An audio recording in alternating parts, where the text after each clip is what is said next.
છોટાઉદેપુરના નસવાડીના નિશાના ગામે સિંગલ બાર ફળિયાના લોકો રસ્તાના અભાવે પરેશાન બન્યા। આઝાદીથી આજ દિન સુધી રોડ રસ્તા પાણી સહિતની સુવિધાઓનો અભાવ છે। પ્રાથમિક સુવિધાઓ પૂરી પાડવા વારંવારની લેખિત તેમજ મૌખિક રજૂઆતો બાદ પણ પરિણામ હજુ શૂન્ય જ છે।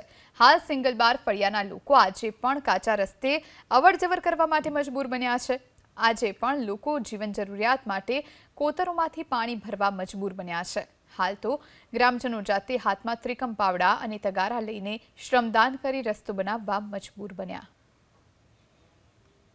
सरकार ने जाना कि ज्यारनो देश आजाद थे तारनो हजार रोशनी व्यवस्था नहीं माताजी राणी काजल जवानो અને આ બાદ 15 ઘરો છે। જો સરકાર કોઈ રસ્તાની યોજના કાઢતો નહીં કે કોઈ કરી આપતું નહીં એના માટે આખા ગામના સભ્યો ભેગા થઈને અમે લોકો જાતે રસ્તો ટીકમ પાવડાથી ખોદકામ કરીએ છીએ અને સરકારને નમ્ર વિનંતી કરીએ છીએ કે રસ્તાનું કોઈ વ્યવસ્થા કરે। 15 ઘરો છે ઉપર અને માતાજી પણ આગળ છે રસ્તો રાણી કાજલ માતાનું મંદિર છે ત્યાં વ્યવસ્થા થતી નહીં એટલે વ્યવસ્થા કરી આપે અમે નમ્ર વિનંતી કરીએ છીએ।